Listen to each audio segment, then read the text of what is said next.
The small spherical ship drifted slowly toward the massive space station. Inside, Captain Tom Reed gripped his chair tightly. After years of space exploration, humans had finally found intelligent life. His heart raced as the alien station's docking arms extended toward his vessel. "All systems secure for docking," his pilot announced. Tom nodded. "Remember everyone, we represent all of humanity today." The ship shuddered as it locked into place. A soft hiss indicated the airlocks had connected. Tom stood and straightened his uniform. This moment would go down in human history. When the door slid open, Tom found himself face to face with three tall, blue-skinned beings. They had 4 arms, each in large, round eyes that blinked vertically. The tallest one stepped forward. "We welcome you to Altarian Station Prime," it said through a translation device. "I am Director Cole." Tom extended his hand, then remembered the briefing about alien customs and quickly lowered it. "Captain Tom Reed of Earth, we are honored to meet you." The aliens led Tom and his small crew through gleaming corridors. Other alien species stopped to stare at the humans. Some whispered to each other behind strange appendages. "Your species causes quite a stir," Director Cole said. "We have never met beings from a Class 12 planet before." Tom frowned. Class 12. What you might call a death world. Most intelligent life evolves on worlds with stable conditions. Cole gestured broadly. "Every species here comes from planets with mild gravity, comfortable temperatures, and minimal natural disasters. Earth isn't that bad," Tom said defensively. A smaller alien nearby made a sound like laughter. "Your planet has crushing gravity, toxic oxygen levels, extreme temperature ranges, constant geological upheaval, and regular extinction-level weather events. By our standards, Earth shouldn't support complex life at all." The group entered a large conference room where representatives from various species waited. Tom noticed they all kept a careful distance from the humans. Director Cull addressed the room. "These are our visitors from Earth, a Class 12 world." A murmur went through the crowd. One alien with green scales asked loudly, "Is it true they drink water containing hydrogen, the same element in stars?" Another with tentacles added, "I heard they breathe a corrosive gas mix." Tom stepped forward. "Oxygen isn't corrosive to us. And yes, water is essential for our survival." The room fell silent. Tom realized the aliens weren't just curious. They were afraid. Later, during a tour of the station's science wing, an accident occurred. A containment field failed, and a piece of equipment fell toward a group of aliens. Without thinking, Tom jumped forward and caught the heavy object before it could crush them. The aliens stared in shock. One of them approached cautiously. "You lifted that with ease," it said, voice trembling. "That mass would shatter our bones. And you moved so quickly." Tom shrugged. "Just reacted, I guess." That night, in their assigned quarters, Tom's science officer, Jane, showed him something on her tablet.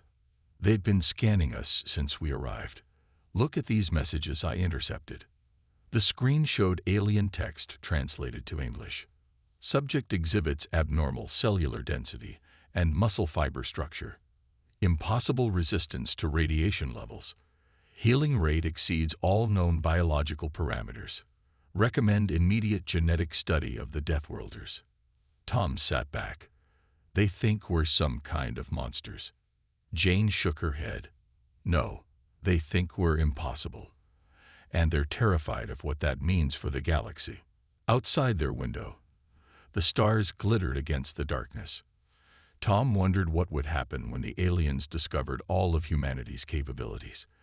This first contact was just the beginning of a much larger story. 6 months after first contact, Dr. Maya Stone adjusted her lab coat and entered the Altarian research facility. As the human medical liaison to the Confederation, she had grown used to the curious stares from the alien scientists.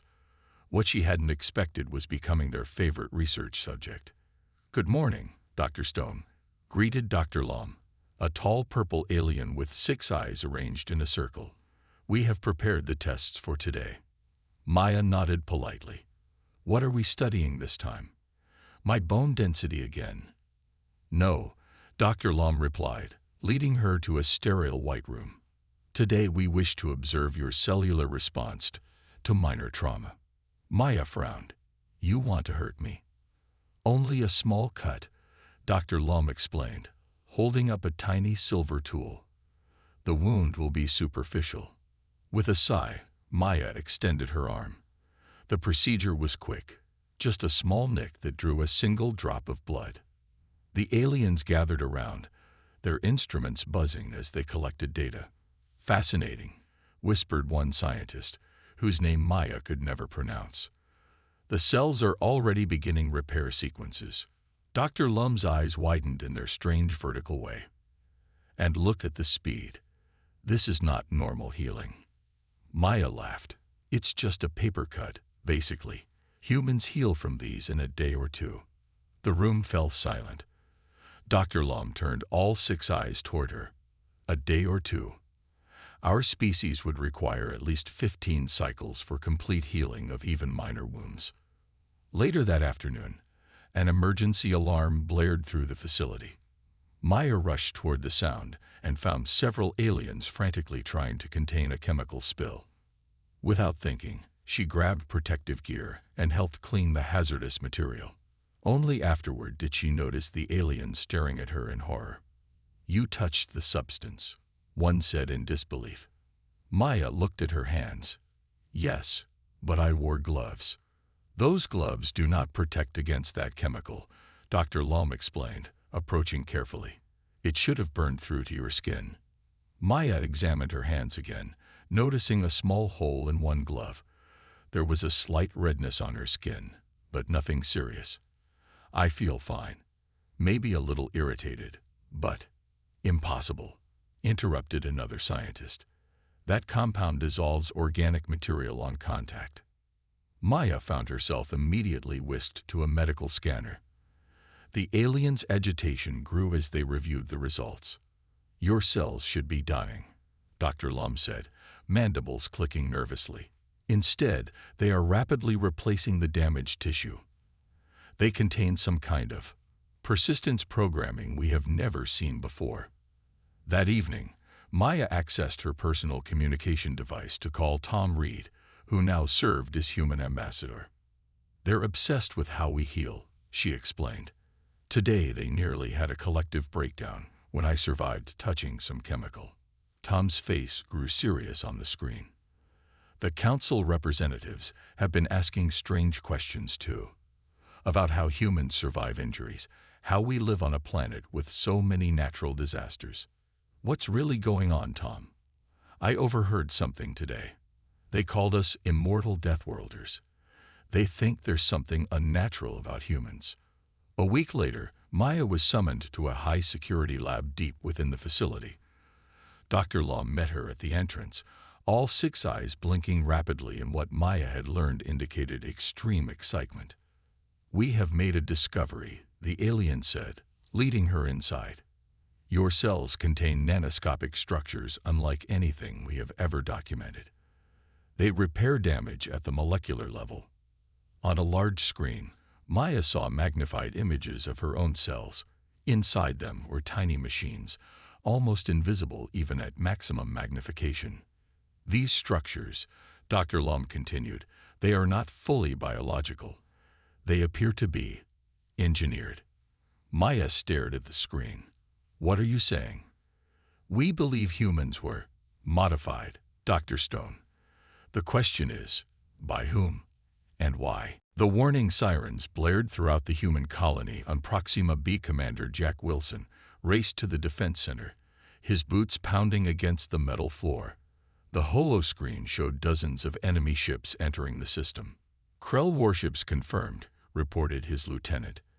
They've bypassed the outer sensor grid. Jack clenched his jaw. How many? 35 capital ships, sir. We have only 7. The room fell silent. Everyone knew what those numbers meant.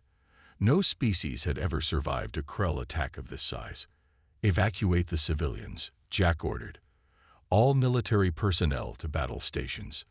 Within hours, The black, spike-covered ships of the Krell Empire filled the sky above the colony. Their first attack targeted the power grid, plunging the settlement into darkness. In the command center, Altarian Ambassador Teal watched in horror. He had come to study human settlements, but now found himself trapped in what would surely become a massacre. "We must surrender," Teal suggested, his thin blue fingers trembling. "The Krell might spare some lives." Jack shook his head. "The Krell don't take prisoners. We fight." The human defense ships launched, looking tiny against the massive enemy fleet. From the observation deck, Teal recorded everything with his diplomatic devices. The Confederation would want to know how the humans faced their end. The battle began brutally. 3 human ships were destroyed in the first exchange. But then something unexpected happened. The remaining human vessels started executing maneuvers that seemed physically impossible, pulling turns that should have killed their pilots with G-forces alone. "How are they doing that?" Teal whispered, watching the human ship survive a direct hit that should have vaporized it. On the ground, the first wave of Krell soldiers broke through the colony's outer defenses. 8-foot-tall armored warriors with 4 arms, each holding a different weapon. They moved through the streets, destroying everything in sight. Jack led a counterattack that, by all reasonable standards, should have been suicide. 50 humans against 200 Krell. Teal watched through security feeds, unable to look away from the impending slaughter. But the humans didn't die as expected. They fought with a ferocity that shocked even the battle-hardened Krell. Jack took a plasma blast to his shoulder that should have removed his arm. Yet he continued fighting, the wound already beginning to close. One soldier was thrown through a concrete wall by a Krell warrior, only to get up, bleeding but still combat effective. Another took 3 direct hits from Krell weapons before finally falling. And even then, her vitals continued to register on Teal's scanner. "Impossible," the Altarian whispered. By the 3rd day, something had changed in the battle. The Krell, who had never known defeat, began to retreat. Their usual tactics of overwhelming force and brutality weren't working against these humans who refused to die, who fought harder with each injury, who seemed to learn and adapt to Krell weapons with frightening speed. When the last enemy ship fled the system, Teal found Jack in the medical center. The commander's shoulder wound was already half-healed. "Your species should not have survived that attack," Teal said bluntly. "No one survives Krell invasions of that size." Jack looked up, his eyes tired but clear. "We're hard to kill." "It's more than that," Teal insisted. "I recorded everything. Your soldiers continued fighting with injuries that would instantly kill any other species. Your pilots survived G-forces that should have liquefied their organs. That's just human endurance," Jack said with a shrug. Teal's recording device blinked as he uploaded the battle data to the Confederation's Central Intelligence. "The Krell will return," he warned. "And they'll bring more ships, more soldiers." Jack smiled, an expression Teal found deeply unsettling. "Good. We'll be ready. And we'll be stronger." As Teal left the room, he heard Jack murmur something that would haunt him for years. "They don't understand yet. The more they try to kill us, the harder it gets." Researcher Lena Park's footsteps echoed through the vast library complex on Alteria Prime. The circular room stretched 100 meters high, filled with glowing data crystals containing the collected knowledge of 24 civilizations. As the first human granted access to these archives, she felt both honored and overwhelmed. "The section you requested is this way," said her guide, an elderly Altarian named Miv. His skin had faded from vibrant blue to pale gray with age. "Though I must confess, I don't understand your interest in the pre-contact era records." Lena adjusted her glasses, just following a hunch. For 3 weeks, she had studied countless alien historical documents. At first, the Confederation officials had been reluctant to grant her access, especially to the oldest sections. But after the Krell attack and humanity's unexpected victory, attitudes had changed. The aliens were now eager to understand these resilient newcomers. Miv stopped before a dim section of the archive. These crystals haven't been accessed in over 500 years. They contain fragmentary records from before the current Confederation was formed. Lena carefully removed a crystal and placed it in her reader. The holographic display flickered to life, showing symbols in an ancient script. "Can you translate this?" she asked. Miv touched the display, his thin fingers trembling slightly. "It's old Zentari. This appears to be an exploratory report from approximately 3.5 million years ago." Lena's heart raced. What does it say about the third planet in the system they visited? Miv's vertical eyelids blinked rapidly. "How did you know they visited a third planet?" "Just a guess." "Please, what does it say?" The old alien read slowly. "Third planet shows unusual characteristics.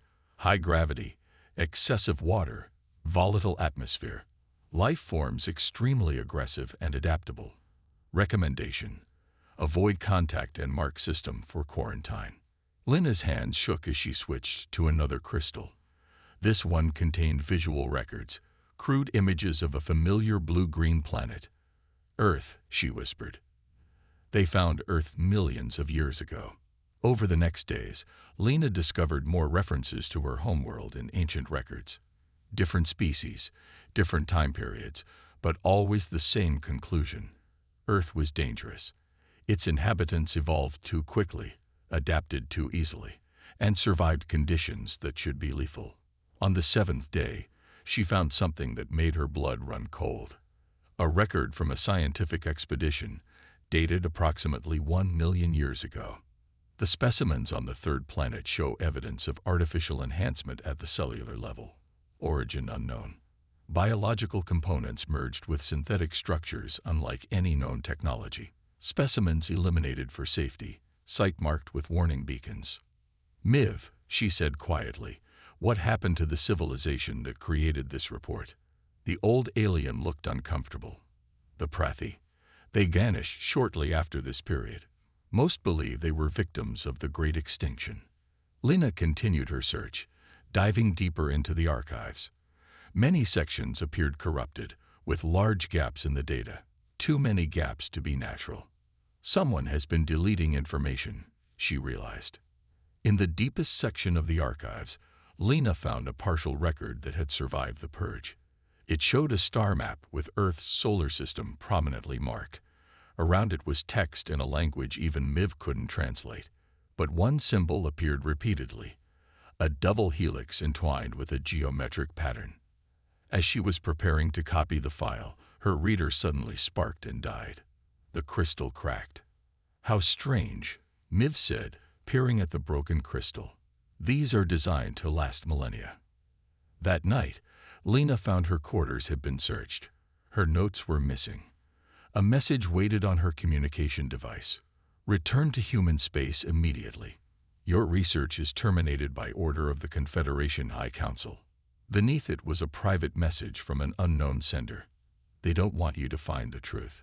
There's more in the restricted archives on Proxima VI." The humans were there before, long before. Lena packed quickly, her mind racing. If humans had been known to the galaxy millions of years ago, what else had been hidden from history? Diplomat Alex Morgan straightened his tie as the shuttle approached Proxima VI. The small rocky moon orbited a gas giant far from its star, making it one of the coldest inhabited places in the Confederation. Perfect for keeping secrets. "We are honored by your visit, Ambassador Morgan," said Chief Scientist Vex as they walked from the landing pad. The alien's transparent skin revealed pulsing organs beneath. "Few outsiders are permitted here. I appreciate the invitation," Alex replied carefully. After Lena Park's disturbing discoveries in the archives and her subsequent disappearance, he had volunteered for this diplomatic mission. The official purpose was to discuss human-alien scientific cooperation. His real goal was to find out what the Confederation was hiding. The research facility was massive, extending deep underground. Security checkpoints required DNA scanning at every level. Alex noted they were specifically scanning for human DNA. "Your species has become our most fascinating research subject," Vex explained. leading him through sterile white corridors. After the Krell conflict, the Council authorized expanded studies. They stopped at a thick viewing window. Beyond it, humans moved about in what appeared to be a normal habitat. "Are those prisoners?" Alex asked, keeping his voice neutral. "Volunteers," Vex corrected. "They agreed to participate in our long-term observation program." Alex counted 20 humans in the enclosure. Some played games, others exercised or read. All wore matching gray uniforms with numbers on the back. "What exactly are you studying?" Vex's skin rippled with excitement. "Everything. Their healing rates, adaptation to different environments, cellular regeneration, resistance to toxins." In the next room, screens displayed microscopic images of human cells. Alex recognized some from his military medical training. Blood cells, skin tissue, neurons. But something about them looked strange. "We've confirmed what some suspected for years," Vex said, tapping one screen. "Human DNA contains elements that cannot have evolved naturally." Alex kept his face expressionless. "What does that mean?" "See these structures." Vex pointed to tiny machines visible within the cells. "They're not biological. They're synthetic components perfectly integrated with organic material. They respond to damage by rebuilding cells according to their original template." "You're saying humans were engineered?" "Precisely."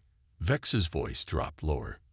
"These components are millions of years beyond current Confederation technology. Yet they exist in every human we've tested." Alex was led deeper into the facility. In one room, a human man floated in a tank of blue liquid, monitoring equipment attached to his body. Subject 12 survived complete radiation exposure that would kill any other known species, Vex explained. "His cells rebuilt themselves within days. We've subjected him to conditions that should have been fatal 17 times. He recovers each time." Alex felt sick, but maintained his diplomatic composure. "And he volunteered for this." "Of course. They all did." The final room contained a sealed chamber. Inside was a single metal cylinder. "This is why we invited you here, Ambassador," Vex said. "We found this object buried on Mars during a secret expedition 30 years ago, before official contact with humanity." "What is it?" "We believe it's one of the devices used to modify your species. It contains technology similar to what we found in human cells, but far more advanced." Alex stared at the cylinder. "You knew about humans before first contact." "The Confederation has been monitoring Earth for centuries," Vex admitted. "We needed to understand what you were before revealing ourselves." As they left the chamber, Alex noticed a door with heavy security. The sign read, "Project Origin. Authorized personnel only." "What's in there?" he asked casually. Vex's skin darkened with what Alex had learned was anxiety. "Nothing that concerns your visit, Ambassador." That night, using diplomatic override codes, Alex accessed the restricted files on the facility's network. What he found confirmed his worst fears. The Confederation hadn't just been studying humans. They were trying to replicate whatever had created them. And worse, they had found evidence that Earth wasn't humanity's original home at all. The deep drilling platform rocked as another tremor shook Earth's crust. Professor Ben Miller adjusted his thermal suit and checked the team's progress on his tablet. 3 kilometers beneath the Atlantic Ocean floor, the joint human-alien expedition had finally reached their target. "Core samples show unusual metal concentrations," reported Dr. Imani, the team's geologist. "Nothing that should exist naturally at this depth." Ben nodded. After Alex Morgan's disturbing discoveries on Proxima VI, Earth's governments had demanded answers. The Confederation Council, trapped by their own secrets, had reluctantly agreed to a joint expedition to investigate what lay beneath Earth's surface. "Alien floor chief says we're ready for final descent," said Rita, the team's translator. The squid-like Orlan engineer made a series of clicking sounds that the translation device interpreted as anomaly directly below. 20 meters remaining. Ben checked the radiation readings, still within safe limits. Let's proceed. The massive drill hummed back to life. Everyone on the platform, human and alien alike, watched the screens tensely. After 30 minutes, the drill suddenly stopped. "We've hit something solid," Rita announced. "Drill can't penetrate it." Ben frowned. "That's impossible. Nothing should be able to stop this drill." The Orlan engineer extended a tentacle toward another control panel, switching to imaging scanners. The main screen flickered and revealed what lay beneath them. Ben's heart nearly stopped. That's a structure," he whispered. The scan showed a perfect geometric dome, roughly 200 meters across. It wasn't made of rock or any natural material. Its surface was smooth and appeared to be metallic, with strange symbols etched into it. "How old is it?" Ben asked. Dr. Imani checked her equipment. "Dating from surrounding rock puts it at, this can't be right." She looked up, eyes wide. "Over 15 million years old." Within hours, a specialized team descended through the drill shaft. Ben insisted on going with them. The small submersible vessel carried Ben, 2 human scientists, and an Altarian archaeologist named Zen who specialized in ancient technologies. As they approached the dome, lights activated automatically on its surface. A doorway appeared, sliding open silently despite millions of years underwater. "It recognizes us," Zen whispered, the translating device barely catching his words. Inside, the air was breathable, the temperature comfortable. The dome was a single vast room filled with technology unlike anything Ben had ever seen. At its center stood a raised platform with a control panel. "This isn't Confederation technology," Zen said, examining the symbols. "This predates any known civilization in our records." Ben approached the central platform cautiously. As his hand hovered over it, the entire dome hummed to life. Holographic displays appeared, showing star maps, DNA sequences, and what looked like technical schematics. "It's responding to your presence," Zen said. "These systems recognize human DNA." A voice suddenly filled the room, speaking in a language no one understood. After a moment, it shifted, trying different languages until finally settling on English. "Genetic signature confirmed. Access granted to Homeworld Recovery Archive." The holograms change, showing images of humans, but not on Earth. They wore advanced suits and operated technology beyond anything currently possible. They lived on a world with 2 moons and rings visible in its sky. "This is the story of the last days," the voice continued. "When the enemy came, our worlds burned one by one. In our final act, we seeded 50 worlds with our modified children, hoping some might survive." The images shifted to show ships launching from a dying planet. Then DNA strands being manipulated, enhanced with tiny machines. Earth was chosen for its harsh conditions. Only the strongest could survive there. "We enhanced your ancestors with our final technology. Cellular reconstruction engines, adaptive immune systems, and neural networks designed to evolve over millions of years." Ben watched in stunned silence as the truth unfolded before them. Humans hadn't evolved on Earth. They had been sent there, genetically modified to survive its harsh conditions, carrying within their very cells the last technology of a dying civilization. "You are not native to Earth," the voice concluded. "You are the survivors of a species that once ruled 1,000 worlds. The last children of the first human empire." The news spread across the galaxy faster than light itself. On every Confederation world, beings gathered around viewing screens to watch the report. The images from Earth's deep-sea dome played again and again, showing the ancient technology and the shocking revelation about humanity's true origins. Admiral Roy Johnson stood before the Confederation Council, the first human ever to address their full assembly. 2,000 representatives from 500 species watched in tense silence. "For millions of years, we believed we evolved on Earth," Roy began, his voice steady despite the gravity of the moment. "Now we know we were sent there, modified to survive. designed to persist. The Grand Counselor, a tall being with crystalline skin, leaned forward. What are humanity's intentions now, Admiral?